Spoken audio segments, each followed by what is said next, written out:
شعیب علیہ السلام بھی ایک عظیم نبی تھے۔ آپ یونس علیہ السلام سے پہلے یا بعد میں تشریف لائے۔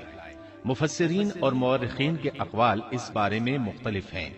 آپ عربی النسل ہیں اور مدین بن مدیان بن ابراہیم علیہ السلام کی طرف منسوب ہیں۔ آپ جس شہر میں مبعوث ہوئے اس کا نام مدین تھا، یا پھر یہ اس قبیلے کا نام تھا جو اس بستی میں آباد تھا۔ مدین کا یہ شہر مشہور شہر معان کے قریب ہی تھا، آج کل یہ اردن میں ہے۔ معان قوم لوط کے بحیرہ کے قریب تھا۔ بحیرہ کی حقیقت یہ ہے کہ جب اللہ تعالیٰ نے جبریل علیہ السلام کو حکم دیا کہ لوط علیہ السلام کی قوم پر تباہی نازل کریں، اس بستی کو اوپر اٹھا کر اوندھا گرا دیں، انہوں نے اس بستی کو تہوبالا کر دیا، تہس نہس کر دیا، تو اس بستی کو بحیرہ کہا جانے لگا، یعنی لوط علیہ السلام کی بستی کے کھنڈرات۔ یہ بحیرہ بحر مردار کے قریب ہی واقع ہے۔ سیدنا شعیب علیہ السلام کی قوم ایک کافر اور تاجر قوم تھی، بتوں کی پوجا کرتی تھی اور ڈاکے ڈالتی تھی۔ یہ لوگ تجارتی راستوں پر کھڑے ہو جاتے، تجارتی قافلوں کو اس طرح لوٹتے تھے کہ ہر قافلے سے جبرن 10واں حصہ وصول کر لیتے تھے۔ خود بھی ملاوٹ، ہیرا پھیری اور دھوکہ بازی کے ماہر تھے۔ ملاوٹ تو گویا ان کی گھٹی میں پڑی تھی۔ تمام انبیاء کرام علیہم السلام کی ذمہ داری ہوتی ہے کہ لوگوں کو خالص اللہ کی عبادت کی طرف بلائیں، درست اعمال اور صحیح عقائد کی طرف ان کی رہنمائی کریں۔ اس کے ساتھ یہ بھی ان کی ذمہ داری ہوتی ہے کہ اہم معاشرتی، اقتصادی اور سیاسی امور کی بھی رہنمائی کریں۔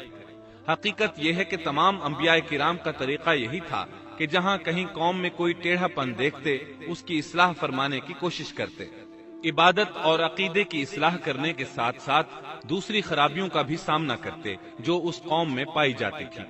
اہل مدین میں ملاوٹ کا رجحان سب سے بڑھ کر تھا، ماپ تول میں کمی کرتے تھے۔ اس کے ساتھ اس قوم میں درختوں کی عبادت کرنے کا رجحان بھی پایا جاتا تھا، وہ درختوں کے پجاری تھے۔ اسی لیے اللہ تعالیٰ نے سورۃ الحجر آیت 78 میں فرمایا ہے، وَإِن كَانَ أَصْحَابُ الْأَيْكَةِ لَظَالِمِينَ، اور بے شک ایکا والے بھی بڑے ظالم تھے۔ اسی طرح سورۃ الشعراء آیت 176 میں باری تعالیٰ فرماتے ہیں، كَذَّبَ أَصْحَابُ الْأَيْكَةِ الْمُرْسَلِينَ، ایکا والوں نے بھی رسولوں کو جھٹلایا۔ اس قوم نے تو صرف شعیب علیہ السلام کی تکذیب کی تھی، پھر اللہ تعالیٰ نے رسولوں کی تکذیب کیوں فرمایا؟ اس کا جواب یہ ہے کہ ایک رسول اور نبی کی تکذیب تمام انبیاء کرام کی تکذیب ہے، کیونکہ سب انبیاء کرام کی دعوت ایک ہے، سب کے سب ایک ہی دعوت دیتے رہے ہیں، سب کا ایک ہی اعلان تھا، أَنِ اعْبُدُوا اللَّهَ وَاتَّقُوهُ وَأَطِيعُونِ، تم اللہ کی عبادت کرو اور اسی سے ڈرو اور میرا کہنا مانو۔ یہ تھی تمام انبیاء کرام کی دعوت۔ اللہ سورۃ الاعراف آیت 59 میں فرماتے ہیں، اعبدوا اللہ ما لکم من الہ غیرہ، تم اللہ کی عبادت کرو، اس کے سوا تمہارا کوئی معبود نہیں۔ مطلب یہ کہ تمام انبیاء کی دعوت ایک ہی تھی۔ اب جو آدمی صرف ایک نبی کو جھٹلاتا ہے، اس کی تعلیمات سے کفر کرتا ہے، تو گویا وہ سب کو جھٹلاتا ہے، سبھی کی تعلیمات سے انکار کرتا ہے۔ یہی وجہ ہے کہ اللہ تعالیٰ نے فرمایا، ایکا والوں نے رسولوں کو جھٹلایا، باوجود اس کے کہ انہوں نے صرف ایک رسول کو جھٹلایا تھا۔ شعیب علیہ السلام نے قوم کو دعوت دینی شروع کی۔ اللہ تعالیٰ سورہ اعراف آیت 85 میں فرماتے ہیں، وَإِلَى مَدْيَنَ أَخَاهُمْ شُعَيْبًا قَالَ يَا قَوْمِ اعْبُدُوا اللَّهَ مَا لَكُمْ مِنْ إِلَٰهٍ غَيْرُهُ قَدْ جَاءَتْكُمْ بَيِّنَةٌ مِّن رَّبِّكُمْ، اور ہم نے مدین کی طرف ان کے بھائی شعیب کو بھیجا، انہوں نے فرمایا، اے میری قوم، تم اللہ کی عبادت کرو، اس کے سوا تمہارا کوئی معبود نہیں، تمہارے پاس تمہارے پروردگار کی طرف سے واضح دلیل آ چکی ہے۔ سب کے سب انبیاء کرام معجزات کے ساتھ تشریف لائے ہیں۔ اگر معجزات نہ ہوتے تو لوگوں کو کیسے پہچان ہوتی کہ وہ حق پر ہیں؟ معجزات نہ ہوتے تو ہم ایک سچے نبی اور نبوت کے جھوٹے مدعی کے درمیان فرق کیسے کر سکتے تھے؟ نبی برحق تو معجزات لے کر آتا ہے، دنیا میں کوئی نبی ایسا نہیں آیا جو معجزات لے کر نہ آیا ہو۔ معجزے کی تعریف میں علماء لکھتے ہیں، المعجزة أمر خارق للعادة شيء لا يستطيعه البشر وليس من صنع البشر۔ معجزہ اس خلاف عادت امر کو کہتے ہیں جو انسانوں کی طاقت سے بالا ہو اور اس میں کسی آدمی کا عمل دخل نہ ہو، یعنی جس کو پیش کرنے سے انسان عاجز ہے۔ عاجز کرنے والی وہی چیز ہوتی ہے جو زمینی قوانین اور ضوابط کے خلاف ہو، مثلا مردوں کا زندہ کرنا، پہاڑوں کو چیر کر اونٹنی کا نکل آنا، لاٹھی کا سانپ بن جانا، چاند کا 2 ٹکڑے ہونا اور دیگر معجزات۔ مختصر یہ کہ جو نبی دنیا میں تشریف لائے کوئی نہ کوئی معجزہ ضرور ساتھ لائے تاکہ لوگ ان کی سچائی پر ایمان لے آئیں۔ اگر کوئی شخص نبوت کا دعویٰ کرے اور ہاتھ کی صفائی سے کوئی شعبدہ دکھائے تو وہ معجزہ نہیں ہے۔ معجزہ ہونے کے لیے چند شرائط ہیں۔ نمبر 1، وہ کام خلاف عادت ہو، قوانین فطرت کو توڑنے والا ہو۔ نمبر 2، اس کام کو اللہ کسی نبی یا رسول کے ہاتھوں پر ظاہر کرے۔ نمبر 3، عورتوں سے ظاہر نہ ہو، اس لیے کہ انبیاء سب کے سب مرد تھے۔ اللہ تعالیٰ سورہ یوسف آیت 109 میں فرماتے ہیں، وَمَا أَرْسَلْنَا مِن قَبْلِكَ إِلَّا رِجَالًا۔ آپ سے پہلے ہم نے جتنے رسول بھیجے سب مرد ہی تھے۔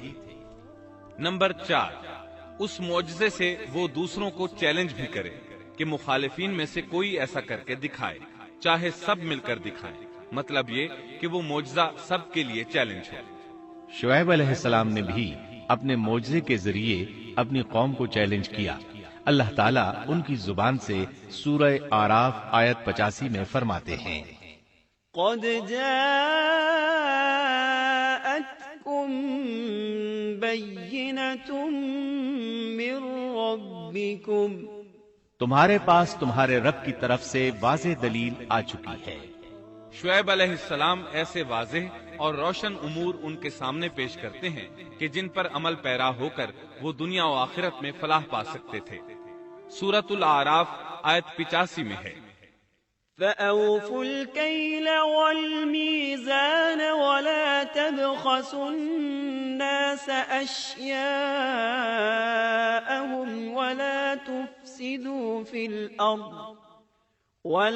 تُفْسِدُوا فِي الْأَرْضِ بَعْدَ إِصْلَاحِهَا ذَلِكُمْ خَيْرٌ لَكُمْ إِن كُنتُم مُؤْمِنِينَ۔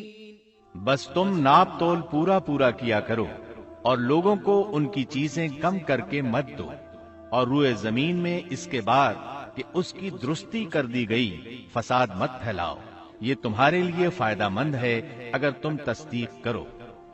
اللہ تعالیٰ سورۃ الاعراف آیت 86 میں فرماتے ہیں، وَلَا تَقْعُدُوا بِكُلِّ صِرَاطٍ تُوعِدُونَ۔ اور تم سڑکوں پر اس غرض سے مت بیٹھا کرو کہ اللہ پر ایمان لانے والوں کو دھمکیاں دو۔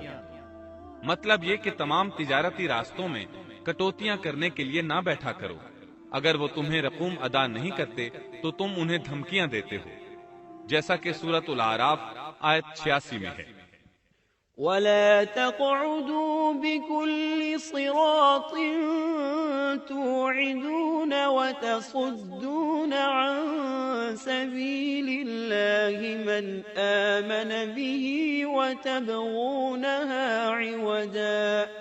اور تم سڑکوں پر اس غرض سے نہ بیٹھو کہ اللہ پر ایمان لانے والوں کو دھمکیاں دو اور اللہ کی راہ سے روکو اور اس میں گجی تلاش کرنے میں لگے رہو۔ اللہ تعالیٰ سورۃ الاعراف آیت 86 میں فرماتے ہیں، وَاذْكُرُوا إِذْ كُنتُمْ قَلِيلًا فَكَثَّرَكُمْ۔ اور اس حالت کو یاد کرو جبکہ تم کم تھے، پھر اللہ نے تمہیں زیادہ کر دیا۔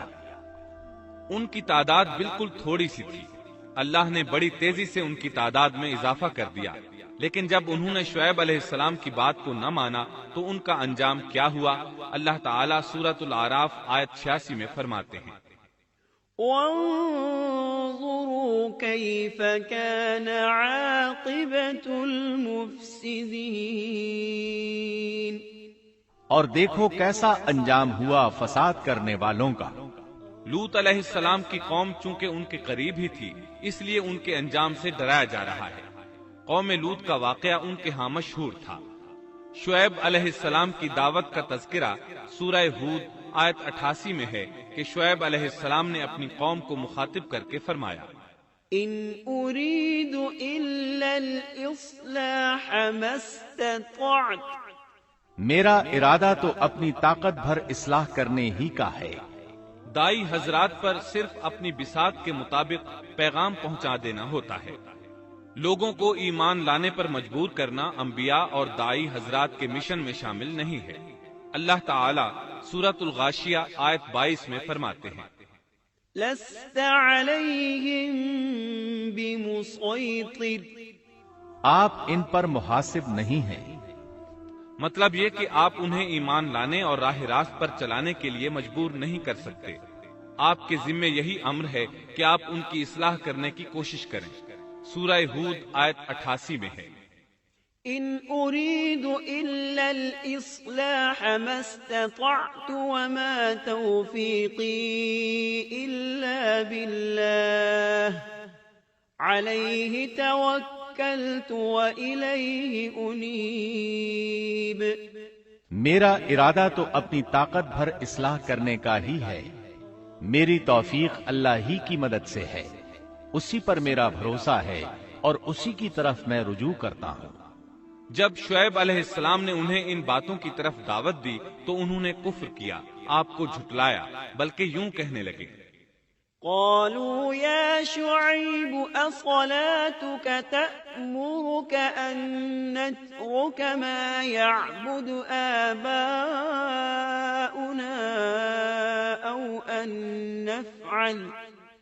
أو أن نفعل في أموالنا ما نشاء، انہوں نے جواب دیا کہ اے شعیب، کیا تیری نماز تجھے یہی حکم دیتی ہے کہ ہم اپنے باپ دادوں کے معبودوں کو چھوڑ دیں اور ہم اپنے مالوں میں جو کچھ چاہیں اس کا کرنا بھی چھوڑ دیں؟ آج بھی بعض لوگوں کا یہی حال ہے۔ وہ سمجھتے ہیں دین کا مطلب ہے مسجدوں کی حد تک عبادت کر لو، سیاسی اور معاشرتی زندگی میں دین کی کوئی ضرورت نہیں سمجھتے۔ ان معاملات کو دین سے الگ چیز تصور کرتے ہیں، کہتے ہیں بس جی یہ تو دنیا کے مشاغل ہیں۔ یہی حال تھا شعیب علیہ السلام کی قوم کا۔ سورہ ہود آیت 87 کے آخر میں ہے، إنك لأنت الحليم الرشيد، تو تو بڑا ہی باوقار اور نیک چلن آدمی ہے۔ مطلب یہ کہ انہوں نے مذاق کے انداز میں ان سے کہا، تو تو بڑا عقل مند ہے، کیوں ناراض ہوتا ہے؟ سیدنا ابن عباس رضی اللہ عنہما سے روایت ہے کہ وہ یہ بات ان سے مذاق کے انداز میں کہتے تھے، ان کی تعریف نہیں کرتے تھے۔ پھر شعیب علیہ السلام نے ان الفاظ میں سمجھایا، وَيَا قَوْمِ لَا يَجْرِمَنَّكُمْ شِقَاقِي أَن يُصِيبَكُم مِّثْلُ مَا أَصَابَ قَوْمَ نُوحٍ أَوْ قَوْمَ هُودٍ أَوْ قَوْمَ صَالِحٍ وَمَا قَوْمُ لُوطٍ مِّنكُم بِبَعِيدٍ، اور اے میری قوم، میرے خلاف ضد تمہارے لیے اس بات کا باعث نہ ہو جائے کہ تمہیں بھی ویسا ہی معاملہ پیش آ جائے جیسا قوم نوح یا قوم ہود یا قوم صالح کو پیش آ چکا ہے، اور قوم لوط تو تم سے کچھ دور نہیں۔ مطلب یہ تھا کہ قوم لوط تو تمہارے بالکل نزدیک تھی، ان پر آنے والے عذاب سے تو تم خود اچھی طرح خبردار ہو، جانتے ہو ان کے ساتھ کیا سلوک ہو چکا ہے۔ پھر آپ نے فرمایا، وَاسْتَغْفِرُوا رَبَّكُمْ ثُمَّ تُوبُوا إِلَيْهِ إِنَّ ربی رحیم ودود۔ تم اپنے رب سے استغفار کرو اور اس کی طرف توجہ کرو، یقین مانو کہ میرا رب بڑی مہربانی والا اور بہت محبت کرنے والا ہے۔ جب وہ اپنی ضد پر اڑے رہے تو شعیب علیہ السلام نے یوں فرمایا، تو ذرا ٹھہر جاؤ یہاں تک کہ ہمارے درمیان اللہ فیصلہ کیے دیتا ہے، اور وہ سب فیصلہ کرنے والوں سے بہتر ہے۔ پہلے تو عام واعظ و نصیحت فرمائی، جب قوم نہ سمجھی تو انہیں سابقہ ہلاک شدہ قوموں کی مثالیں دی، ڈرایا کہ کہیں تمہیں بھی ایسے ہی عذابوں سے دوچار نہ ہونا پڑے، لیکن انہوں نے کسی بات کا اثر نہ لیا، الٹا یوں کہنے لگے، انما انت من المسحرین ما انت الا بشر مثلنا وان نظنك لمن الكاذبین فأسقط علينا كسفا من السماء إن كنت من الصادقين۔ تو ان میں سے ہے جن پر جادو کر دیا جاتا ہے، اور تو ہم ہی جیسا ایک انسان ہے، اور ہم تو تجھے جھوٹ بولنے والوں میں سے ہی خیال کرتے ہیں۔ اگر تو سچے لوگوں میں سے ہے تو ہم پر آسمان کا کوئی ٹکڑا گرا دے۔ مطلب یہ کہ آخرکار یہ لوگ پہلے لوگوں یعنی عاد اور سمود کے نقش قدم پر چلنے لگے، ان کے انبیاء انہیں حق کی طرف بلاتے رہے، وہ انکار کرتے رہے، آخر ان پر اللہ کے عذاب اترے۔ ایسے ہی یہ لوگ بھی شعیب علیہ السلام کو دھمکیاں دینے لگے، ان کے مقابلے پر اتر آئے۔ سورۃ الاعراف آیت 88 میں ہے کہ شعیب علیہ السلام کی قوم کے کافر سرداروں نے ان سے کہا، قال الملأ الذين استكبروا من قومه لنخرجنك يا شعيب والذين آمنوا معك من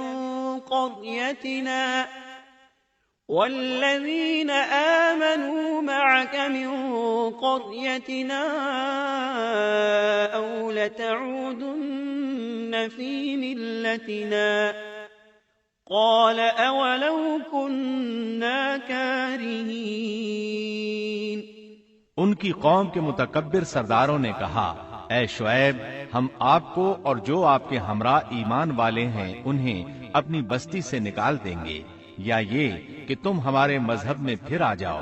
شعیب نے جواب دیا، کیا ہم تمہارے مذہب میں آ جائیں؟ گو ہم اس کو مکروہ ہی سمجھتے ہوں۔ قوم کے سردار تکبر کرتے ہوئے مزید کہنے لگے کہ اگر تو اپنی دعوت پر اڑا رہا تو ہم تجھے مدین سے نکال دیں گے۔ جواب میں شعیب علیہ السلام نے کہا، اگر عذاب سے بچنا ہے تو میری بات مان لو۔ انہوں نے نہ صرف آپ کی بات ماننے سے انکار کر دیا بلکہ ان کا مذاق بھی اڑانے لگے۔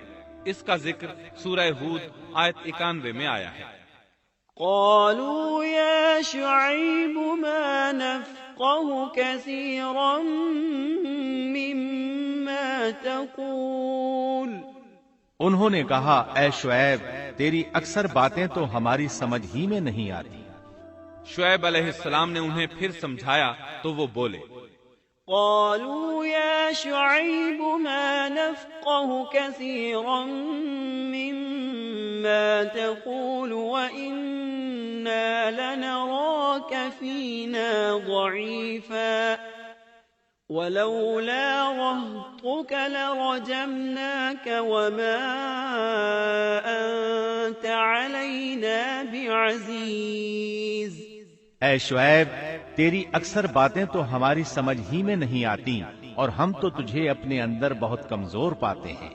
اگر تیرے قبیلے کا خیال نہ ہوتا تو ہم تجھے سنسار کر دیتے، اور ہم پر تمہارا دباؤ تو ہے ہی نہیں۔ اس پر آپ نے فرمایا، یا قوم ارہطی اعز علیکم من اللہ۔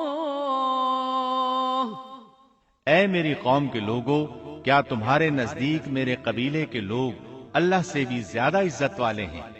مطلب یہ کہ تم میری قوم قبیلے سے تو ڈرتے ہو لیکن اللہ تعالیٰ کا تمہیں کچھ بھی ڈر نہیں۔ اس موقع پر انہوں نے اپنی قوم کو یوں خبردار کیا، وَيَا قَوْمِ اعْمَلُوا عَلَى مَكَانَتِكُمْ إِنِّي عَامِلٌ سَوْفَ تَعْلَمُونَ مَن يَأْتِيهِ عَذَابٌ يُخْزِيهِ وَمَنْ هُوَ كَاذِبٌ وَارْتَقِبُوا إِنِّي مَعَكُمْ رَقِيبٌ۔ اے میری قوم، اب تم اپنی جگہ عمل کیے جاؤ، میں بھی عمل کر رہا ہوں۔ بہت جلد تمہیں معلوم ہو جائے گا کہ کس کے پاس وہ عذاب آتا ہے جو اسے رسوا کر دے اور کون ہے جو جھوٹا ہے۔ تم بھی انتظار کرو، میں بھی تمہارے ساتھ انتظار کرتا ہوں۔ پھر آپ نے دعا فرمائی، اے اللہ میرے اور میری قوم کے درمیان فیصلہ کر دے۔ ادھر قوم کے لوگ انہیں بستی سے نکالنے اور سنسار کرنے کی دھمکیاں دینے لگے۔ آپ کی دعا کے الفاظ سورہ اعراف آیت 99 میں آئے ہیں۔ ربنا افتح بيننا وبين قومنا بالحق وأنت خير الفاتحين۔ اے ہمارے پروردگار، ہمارے اور ہماری قوم کے درمیان حق کے موافق فیصلہ کر دے، اور تو سب سے اچھا فیصلہ کرنے والا ہے۔ آخر کار فیصلے کی گھڑی آ پہنچی۔ اللہ تعالیٰ نے سیدنا شعیب علیہ السلام اور ان پر ایمان لانے والوں کو نجات عطا فرمائی، اور ان کی قوم پر عجیب و غریب عذاب نازل ہونا شروع ہوا۔ اور عذاب صرف ایک ہی قسم کا نہیں تھا، کئی نوعیتوں اور شکلوں میں آیا۔ اللہ سبحانہ و تعالی ہمیں اپنی قدرت کی نشانیاں دکھاتے ہیں کہ قوم عاد کس طرح تند و تیز ہواؤں سے تباہ کی گئی، جبکہ شعیب علیہ السلام کی قوم کو اس کے بالکل برعکس عذاب دیا گیا۔ اللہ تعالیٰ نے ہوا کو روک لیا، حالت ایسی ہو گئی کہ ہوا بالکل نہ چلی، گرمی اور حرارت تیز ہو گئی۔ پھر اللہ تعالیٰ نے بستی سے باہر ایک بادل بھیجا، اس کے نیچے سایہ تھا۔ بچے، بوڑھے، جوان اور عورتیں سبھی اس سائے میں جگہ پانے کے لیے بھاگے تاکہ گرمی سے بچ سکیں۔ آخر بادل کے نیچے پہنچ کر بیٹھ گئے۔ جو ہی سب وہاں پہنچ کر بیٹھے، ان کے نیچے کی زمین ہلنے لگی، ہچکولے کھانے لگی، یہاں تک کہ زلزلہ شروع ہو گیا۔ سب گھٹنوں کے بل گرتے چلے گئے۔ اسی وقت جبریل علیہ السلام تشریف لائے اور ایسی زوردار چیخ ماری کہ اس چیخ کی شدت کی تاب نہ لاتے ہوئے سب کے سب وہیں ڈھیر ہو گئے۔ اللہ تعالیٰ سورۃ الشعراء آیت 189 میں فرماتے ہیں، فَأَخَذَهُمْ عَذَابُ يَوْمِ الظُّلَّةِ، پس انہیں سائبان والے دن کے عذاب نے پکڑ لیا۔ جب انہوں نے سائے اور ہوا کو گم پایا تو بادل کو دیکھتے ہی اس کے سائے کی طرف لپکے، لیکن اس میں تو عذاب تھا، اور انہوں نے یہی تو کہا تھا، فَأَسْقِطْ عَلَيْنَا كِسَفًا مِّنَ السَّمَاءِ إِن كُنتَ مِنَ الصَّادِقِينَ۔ اگر تم سچے لوگوں میں سے ہو تو ہم پر آسمان کا کوئی ٹکڑا گرا دو۔ بس اللہ تعالیٰ نے آسمان سے ایسا ہی عذاب بھیج دیا۔ اللہ سورہ اعراف آیت 91 میں فرماتے ہیں، فَأَخَذَتْهُمُ الرَّجْفَةُ فَأَصْبَحُوا فِي دَارِهِمْ جَاثِمِينَ۔ پس انہیں زلزلے نے آ پکڑا، سو وہ اوندھے کے اوندھے پڑے رہ گئے۔ اللہ تعالیٰ مزید فرماتے ہیں، سورہ ہود آیت 94 تا 95 میں ہے، وَلَمَّا جَاءَ أَمْرُنَا نَجَّيْنَا شُعَيْبًا وَالَّذِينَ آمَنُوا مَعَهُ بِرَحْمَةٍ مِّنَّا وَأَخَذَتِ الَّذِينَ ظَلَمُوا الصَّيْحَةُ فَأَصْبَحُوا فِي دِيَارِهِمْ جَاثِمِينَ كَأَن لَّمْ يَغْنَوْا فِيهَا أَلَا بُعْدًا لِّمَدْيَنَ كَمَا بَعِدَتْ ثَمُودُ۔ جب ہمارا عذاب آ پہنچا، ہم نے شعیب کو اور ان کے ساتھ تمام مسلمانوں کو اپنی خاص رحمت سے نجات بخشی، اور ظالموں کو سخت چنگھاڑ نے آ پکڑا جس سے وہ اپنے گھروں میں اوندھے پڑے رہ گئے، گویا کہ وہ ان گھروں میں کبھی بسے ہی نہ تھے۔ آگاہ رہو، مدین والوں کے لیے بھی ویسی ہی پھٹکار ہے جیسی پھٹکار سمود پر پڑی۔ شعیب علیہ السلام اور ان پر ایمان لانے والے ان لوگوں سے دور کھڑے تھے، وہ ان کی طرف حسرت بھری نگاہوں سے دیکھ رہے تھے۔ سورہ آراف آیت 93 میں ارشاد ربانی ہے، فتولى عنهم وقال يا قوم لقد أبلغتكم رسالات ربي ونصحت لكم فكيف آسى على قوم كافرين۔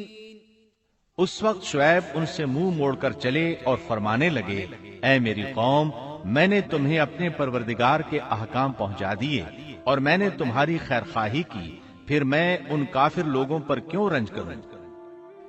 اس کے بعد وہ دوبارہ مدین کی طرف لوٹ آئے، کیونکہ مدین شہر تو باقی رہ گیا تھا، صرف اہل مدین ہی تباہ ہوئے تھے۔ بعد میں لوگ آہستہ آہستہ مدین میں آ کر آباد ہونے لگے۔ مدین شہر پھر سے آباد ہو گیا، اس کی رونقیں لوٹ آئیں۔ اب مدین کے اکثر باشندے مسلمان تھے، وہ مسلمان جو شعیب علیہ السلام کے ساتھ تھے۔ وہ اور دوسرے علاقوں سے آنے والے کفار اب اس شہر کے باشندے تھے، اور یہی وہ مدین شہر تھا جس میں سیدنا موسیٰ علیہ السلام تشریف لائے تھے۔ شعیب علیہ السلام کا قصہ اپنے اختتام کو پہنچا۔